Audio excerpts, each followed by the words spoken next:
Şimdi önce malzememizi bir tartalım. Tabii bunun için daha önce kullandığım şöyle bir kapaklı kovamız vardı. Sizlerde de hani böyle bir kapaklı kova varsa iyi olur. Yoksa da tencere de kullanabilirsiniz.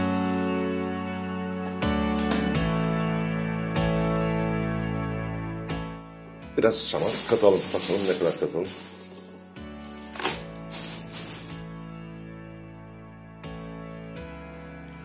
...300 gram yapayım diyorum. Zaten o kadarını alacak herhalde kabarmış halini.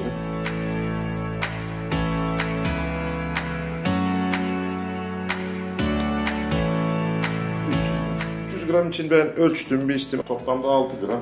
6 gramın 5'te 1'i kadar kireç. Geri kalan kısmında alçı koyacağız. Bu da 1,2 gram kireç döküyorum. 1,2 gram kireç. 4,8 gram da alçı. Kaynar suya ihtiyacımız var.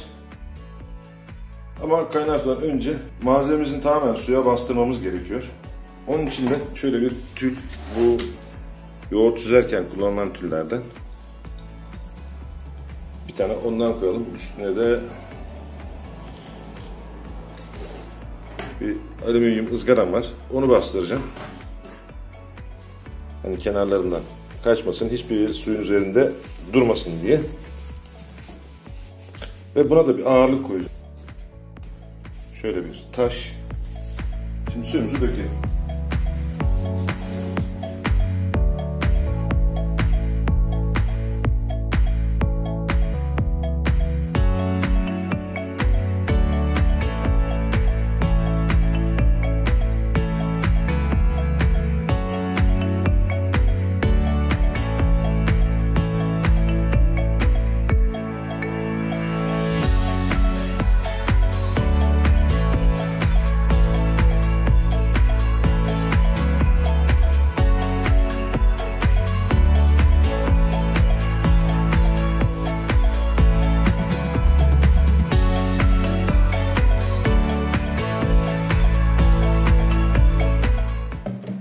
Her şey suyun altında kaldı. Bunu kapatıyoruz fazla oyalanmadan.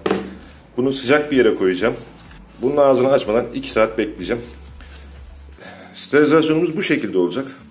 Bu kompostumuza otoklav yapmayacağız. Sadece pastörizasyon yapacağız. 300 gram kıyılmış saman, 1,2 gram kireç, 4,8 gram alçı ve yeterince sıcak su. Başka hiçbir şey yok. 6 saat ya da 8 saat kadar bekleteceğim. Daha sonra süzeceğim. Süzdükten sonra da 1 saat kadar da havalandıktan sonra zaten o zamana kadar herhalde soğumuş olur. Mantar tohumlarıyla bunu poşete aşılayacağım. 1 saat kadar soğuttuk ve havalandırdık. 17 nokta üstü. Bu balkonda duruyordu az önce. Balkonda da 17,8 falandı. Hemen hemen aynı ısıya gelmiş durumda. Artık samanımızı kullanabiliriz. Şöyle 2 adet poşete dolduracağım bunu. Yani elinizde sizin varsa siz daha büyüğünde kullanabilirsiniz. 100 gram kadar tohum var elimde. Bunu ben 24 Ocak'ta miselle aşılamışım. Bugün 12 Şubat. Çok taze. Bunu 2'ye böleceğim. Yani 50 gram poşetlere dağıtmaya çalışacağım. Bu şekilde 50'şer gram ayırdım. Bunu da tam ortadan 2'ye bölelim.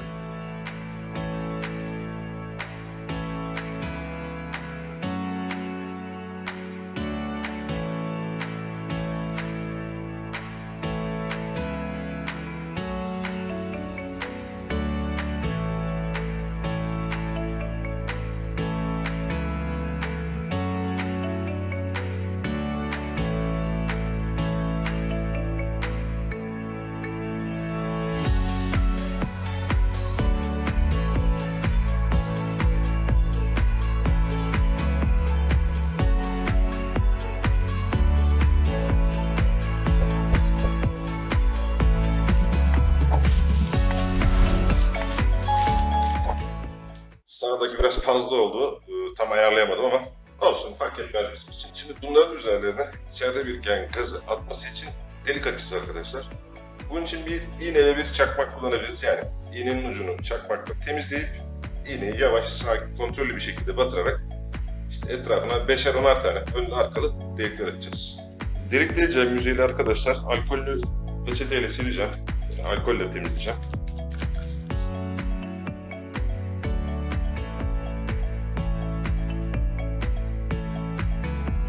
biliyorsunuz ateş küf sporlarını da yok ediyor, yakıyor. Hiçbir şey bırakmıyor.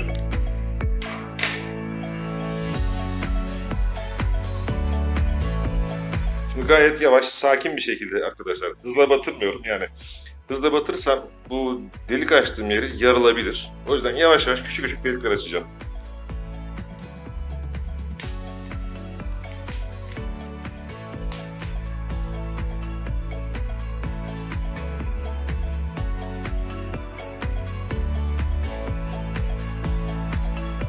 ...24 adet buna, 30 adet de buna açtık. Artık kompostlarımızı 23-25 derece arası karanlık bir ortama koyacağız. Ve burada bunları 21 gün yani 3 hafta hiçbir şekilde ellemeyeceğiz.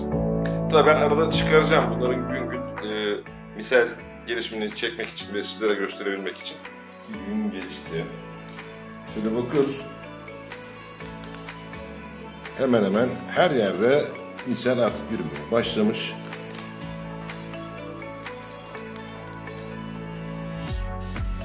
Yani kameradan net görünmüyor olabilir ama hani ben yakından da bakıyorum iyice küfe benzer bir yapı henüz yok. Bu ufak poşetimizde. Şu diğeri biraz ağır olan ötekine göre. Bugün 10. gün. Sarım umduğum kadar hızlı gitmedi. Ben de şu yanlarından 3'er 5'er daha delik açtım bunlara. Ondan sonra biraz daha canlandı. Ufak olan poşet. Yani herhangi bir kontaminasyon yok çok şükür. Küf de yok.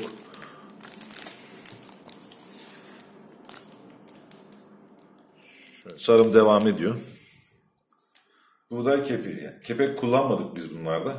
Bundan sonraki yapacağımız videolarda kepek kullanacağız. Yakıt peleti veya da talaş kullanacağız. Onları da göstereceğim inşallah. Bunu sadece çok pratik olsun diye sadece samanla yaptım özellikle. Yine bundan da mantar alacağız. Bugün 5 Mart. Tam 21 gün oldu. Kompostlarımız görüldüğü gibi sarılarını tamamladılar. Artık bunlara bir pencere açmanın zamanı geldi diyorum. Zaten şurada bakın burada ve burada. Buraya ben daha sonradan yandan havalandırma delikleri açmıştım. Tam o deliklerin olduğu yerde burada pin oluşmuş. Bunlara birer pencere açalım.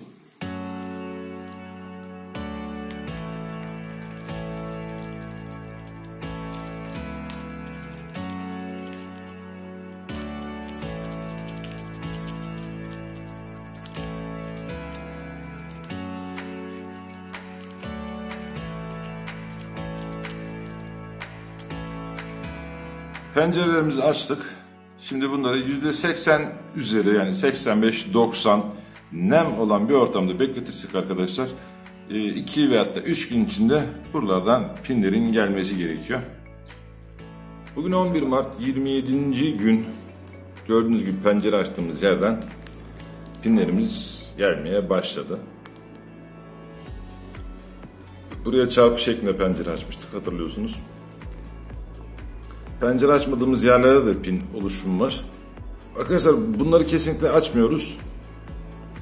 Eğer açarsak kompostun enerjisi dağılır. Bu daha önce çıkan pinlerimiz de fazla büyümezler, küçük kalırlar. Gayet iyi.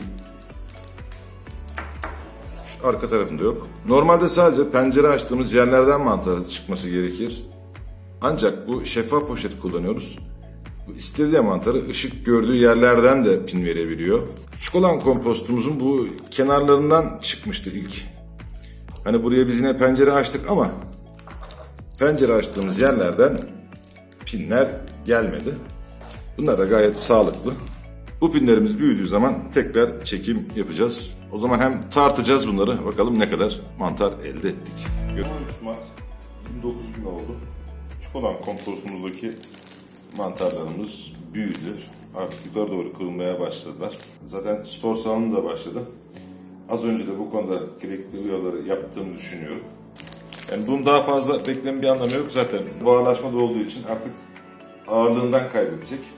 518 gram Şimdi mantarları koparacağım, bir de onları tartacağım. Bakalım ne kadar.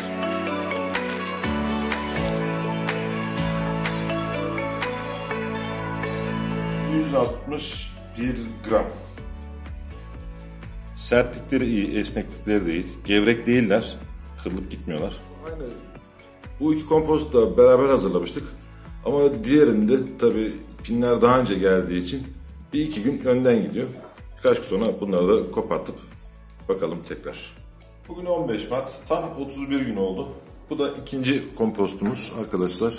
Kıvrılmalar oldu, işte sap uzaması oldu. Bu sap uzamasının sebebi biraz karbondioksit oranı yüksek olması. Bir de ışık kullanmadım ben kesinlikle. Işık yetersizdi. Ondan kaynaklandı.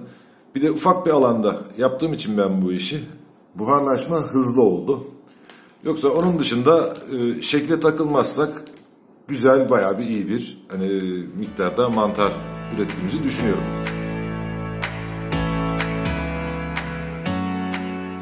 ...717,8 gram mantarlarımızı kopartalım, bakalım bir de onları tartalım.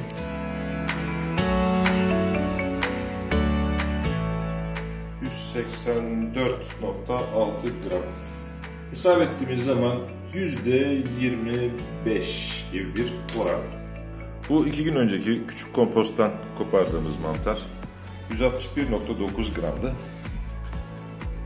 Şunlar da, yani şu 3 parça da bugünkü mantarımızdan, yani bugünkü hasılatımız. Bu da 184,6 gram. Toplam 346,50 gram mantar yetiştirmişiz. Kompostu hazırlarken hatırlarsınız 300 gram saman kullanmıştık, 100 gram da tohum kullandık. 400 gram malzeme kullanarak 346,50 gram ürün elde etmişiz. Bu da yaklaşık %86. Bu mantarları yetiştirirken kepek kullanmamıştık. Bundan sonraki yapacağımız denemede kepek de kullanacağız. Bakacağız bakalım kepek ne kadar verimi etkileyecek. Hep beraber göreceğiz. Mantarların şekline fazla takılmazsak arkadaşlar gayet lezzetli, yenilebilir mantardır bunlar. Başarılı bir çalışma olduğunu düşünüyorum. İzlediğiniz için teşekkür ederim. Hakkınızı helal edin. Bir sonraki videoda görüşmek üzere. Allah'a emanet olun.